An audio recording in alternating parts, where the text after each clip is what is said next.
History is vital, I think, in terms of advocacy for farm workers and and Mexican Americans, Latinos, other oppressed groups. I mean, centering on kind of agricultural labor really invited me to think about a longer history in which Mexican Americans were part of the process of food production, right? Um, I start off my early Chicano history class with the civilizations that emerged in central Mexico hundreds of years ago, and how the cultivation of corn, of maize, um, was the basis in which those civilizations grew. Tenochtitlan, which became Mexico City, right, was probably the largest city in the world when the Spaniards arrived in the 1500s. And there was this complex kind of process of irrigation and, that expanded the ability to produce corn and other kind of crops. And so, thinking of farm workers and what they've, the kind of oppression they've experienced and the struggles that they've had, it's interesting to go back to that moment where, the ancestors of Mexican people were part of, inventing corn as something to produce and to build a civilization and society around.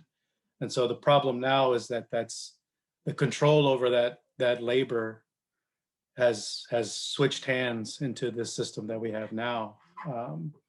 And that has been the source of a long-standing kind of struggle for farm workers, and that's been deeply related to Mexican Americans. So after the Mexican American War in 1848, very quickly, I think Mexican origin people became the source of labor for producing agriculture. And as the infrastructure built to be able to produce more agriculture in places where you couldn't before, California is one important place that's really dry, but figuring out how to bring water there enabled the farms to expand. And that by and large led into the hands of mostly, white American folks who were able to take advantage of these new kind of processes and own property and need to hire people to work on them. So very quickly, Mexicans were deeply involved with that as the laborer in that process. And also very quickly by the late 19th century, definitely by the early 20th century, Mexican people were being recruited to work from Mexico, right? Migrating from Mexico to be recruited to work in agriculture. On the one hand, Mexican ingenuity, Mexican labor has been vital to producing food in the US through time. But that leads to questions, right? In terms of the fact that Mexican Americans and Mexican immigrants are making this kind of contribution to the society. What are they owed in terms of their participation and membership in the society? What conditions are they working over?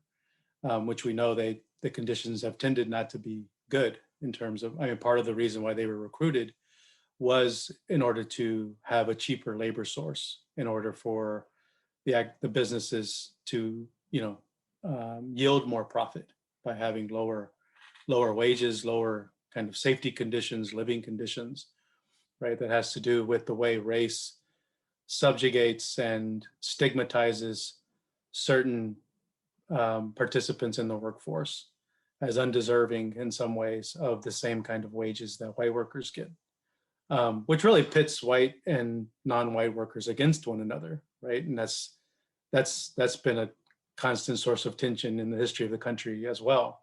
Yeah, to recognize the way race kind of mitigates or facilitates the decisions made on who gets paid what and and so that leads to, who gets citizenship, who gets membership at kind of a full kind of experience as it's guaranteed in the Constitution and in the laws in the country.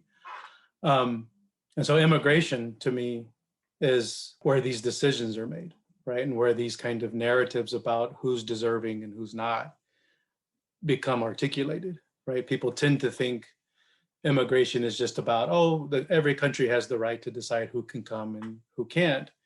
And there, every country has the right to kind of set up rules to do that.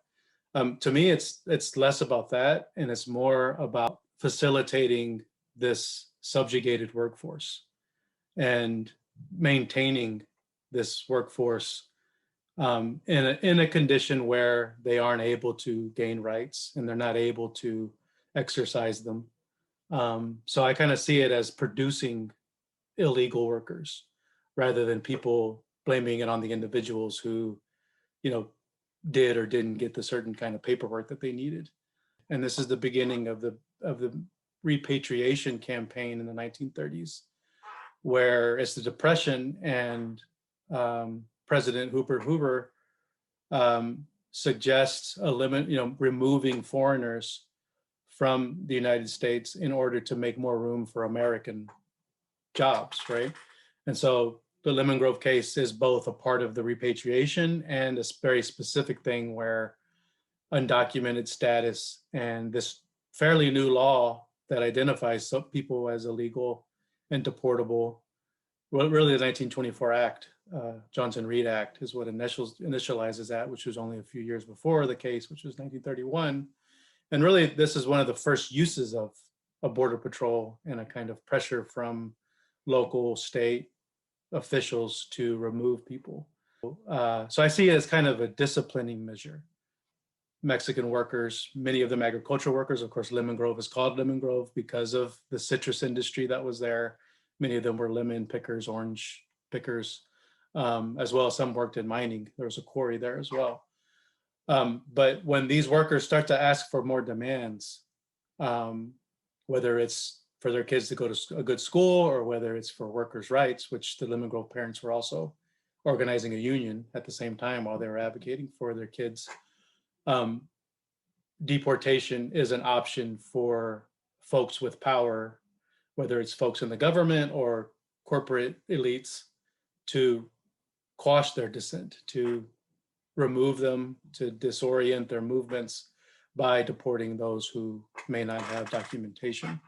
So that's all kind of before the Bracero program, which gets initiated in the 40s, right? The Bracero program really formalizes something that was informal, which were the state, state officials, agricultural growers, and were recruiting Mexican laborers and managing them under this kind of repressive regime that Mexican workers and other workers always fought back in, but that was what that looked like at the time. And the Bracero program tries to formalize that relationship. I think to heal, right, we have to define what the problem is. We have to define what the sources of pain are. And as I'm attempting to describe here, the sources of that were that the workers had little say over the conditions in their life and over the worth of the value of their labor and their lives. What gives me hope is that they always fought back. Mexican Americans have a long radical tradition of organizing into mutual aid societies, into unions.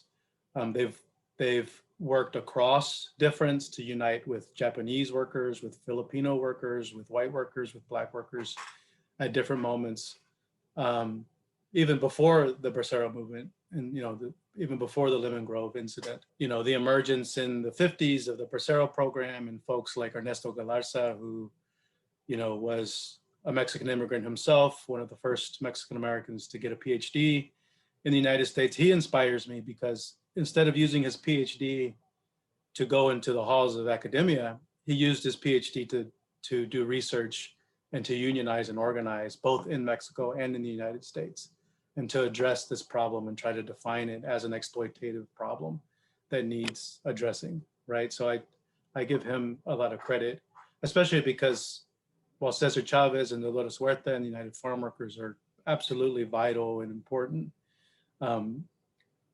Galarza's work and all the workers from the generations before enabled the UFW to be able to emerge in the 60s and 70s, and it's still around today.